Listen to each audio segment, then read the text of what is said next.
America Iran की जंग को 1 महीने का वक्त गुजर चुका है, लेकिन 28 फरवरी को अमेरिका ने ईरान पर जब हमला थोपा या युद्ध थोपा था, उस वक्त ईरान ने सऊदी अरब के प्रिंस सुल्तान एयरबेस पर बड़ा हमला भी किया था, जिसमें कम से कम 10 अमेरिकी सैनिकों के घायल होने की खबर आई थी। रिपोर्ट्स के मुताबिक इनमें से 2 सैनिकों की हालत काफ़ी गंभीर बताई जा रही है और अमेरिका और अरब अधिकारियों के हवाले से जो खबर सामने आई, जानकारी के मुताबिक हमले के वक्त सैनिक बेस के एक भवन के अंदर मौजूद थे और इसी दौरान मिसाइल और ड्रोन से हमला किया गया। कम से कम एक मिसाइल सीधे एयरबेस पर गिरी, जबकि कई ड्रोन्स भी इसमें शामिल थे और इस हमले में अमेरिकी रिफ्यूलिंग एयरक्राफ्ट को भी नुकसान पहुंचा। इस जंग के दौरान इस एयरबेस पर दूसरा बड़ा हमला हुआ है।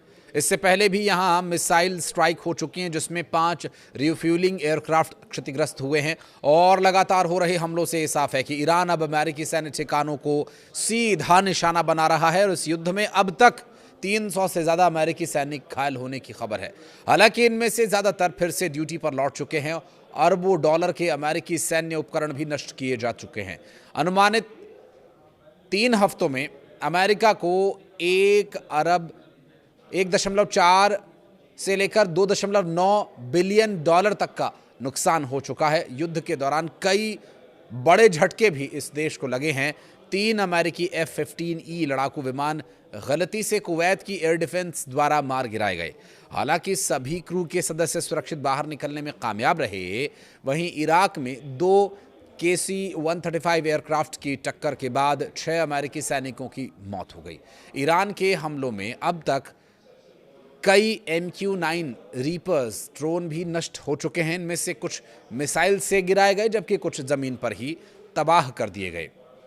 इसके अलावा एक महंगे थर्ड मिसाइल सिस्टम का रडार भी हमले में क्षतिग्रस्त हुआ, जिसकी कीमत करीब $300 मिलियन बताई जाती है। तनाव के बीच अमेरिका अपनी सैन्य ताकत बढ़ाने में जुटा हुआ है।